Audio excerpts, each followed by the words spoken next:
As we said, so many surprises in our important series, Made in China, Your Job, Your Future, Your Fortune. As you know, our Bill Weir traveled more than 5,000 miles across China to bring us an unprecedented look at all the different ways the country is affecting nearly every part of our lives this morning. And what every American worker needs to know about China, about their jobs, is the subject, and Bill is back. Well, we are in our Good Morning America bedroom this morning. As many viewers are you getting ready for your day here. And well, your day started thanks to China because 80% of the clocks in this country made in China. 80% of the clocks made in China. No. When Chinese started dumping bedroom sets in America, a third of American wooden furniture manufacturers lost their jobs. Chinese not only invented the toothbrush, they probably made yours and your coffee maker and your towels. And when they slashed sock prices a few years ago, a third of American sock manufacturers went out of business. And the shoes. These Nikes, brand new, pretty nice, $74, right? The question is, what would they cost if they were made in America? So to find out, and to find out how many other American jobs are endangered because of all of this low-priced stuff, I followed this Made in China label, 7,000 miles, right to the source. We dip south on this leg of the journey, deep into the belching hub of industry that is the Guangdong province, over jammed highways through humid smog to Shoe Town. This is not a sweatshop. In fact, by Chinese standards, this place is a country club. They even have a golf course. Overtime is limited to a 48-hour work week. They bring in a ton of rice a day to feed everyone, and there is housing. Massive, sweltering dormitories that sleep 8 to a room. This is yours? Yes. That's a firm night's sleep right there, yeah.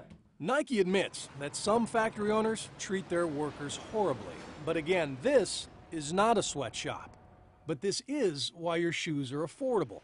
Because they're made by people willing to live here and do this for $31 a week. 15 times less than the wage paid at an American factory.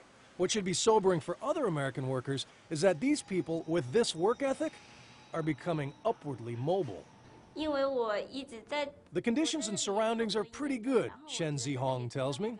If nothing urgent comes up, I'll probably work here a while. After just a year, this 22-year-old from the countryside has already been promoted off the assembly line, and her co-workers are all on the lookout for better jobs. As this economy explodes, they will move beyond cheap shoes. China is striving to design and build our cars and airplanes and satellites. They want to cure our diseases and sell us the medicine. And they won't rest until they do. Whenever there's a rush, the young kids will basically sleep in this building. And they go to the mattresses. Exactly. At the genomics lab in Beijing, technicians sleep at their desks under slogans that read, "Occupy the hilltop first, clean up the war zone later." We use 24 hours, 7 days, compared to other people's 5 days and 8 hours. And that's how we can squeeze out more and getting a little bit cost advantage here in China. When SARS hit Asia, this lab was able to isolate the genetic makeup of the virus in a day and a half. So it is no wonder that more and more American companies are tapping into this vast, motivated, and increasingly brilliant talent pool. So when this goes to market, someone will be able to log onto the computer and see any kind of action they choose in any angle that they choose in real time? Real time. Microsoft opened this lab in Beijing 7 years ago, and the young people doodling their inspiration on tables are China's best and brightest. And that's saying something here. It's no big deal to be 1 in a million in China. These kids are 1 in a billion. They acknowledge America's superiority. But for those in Silicon Valley tempted to scoff at these upstarts, it's important to remember that New England was once the shoemaking capital of the world. And we all know what happened to those jobs. There will be winners and losers from globalization. Most of this society wins. We win every time we go shopping because prices are lower, choice is greater. But there are losers. There's people who will lose their jobs either to foreign competition or technological innovation. And we need to help those people. There ain't no such thing as an American job, okay? There's just a job. And in many cases, it will go to the most efficient, cheapest, smartest person who can do that job. You as an individual have to locate yourself now increasingly globally and think of yourself as competing with people globally. For example, if you sell cosmetics, you can't just worry about the competition across the street anymore. You have to worry about Hu Ji across the world. A few years ago, she seemed destined to work on a construction site. Then she discovered eBay. Now she has her own office and makes a living selling face cream to women everywhere. You may be the next cosmetic mogul of China.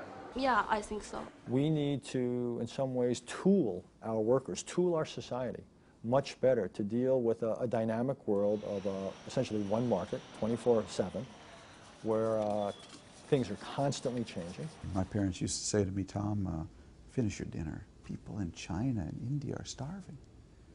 And what I tell my girls today is, girls, finish your homework. People in China and India are starving for your jobs. Oh my! This makes me want to go to bed. I thought I worked hard. What are Americans supposed to do? Americans are working their little tushes off. They are. How can we keep up with that? But you know what? Smarts will always beat brawn. As long as we can innovate, as long as we can think one step ahead, as long as we're aware that we're now competing globally, I think that's the case. I mean, we're so sort of myopic in this country, we don't realize we're fighting those people on the other side of the world as well. It's about making strategic. It's about making strategic. It's like when we went from a society of farmers to an industrial nation. People went from 7th grade to a high school education. We need to make college that much more important in this country. And speaking of education, each year, American math and science students are humbled by the kids in Asia. So we wanted to see exactly what the educational differences are. And tomorrow, you will see a day in the life of a high school student in America and one in Beijing, and the differences are startling.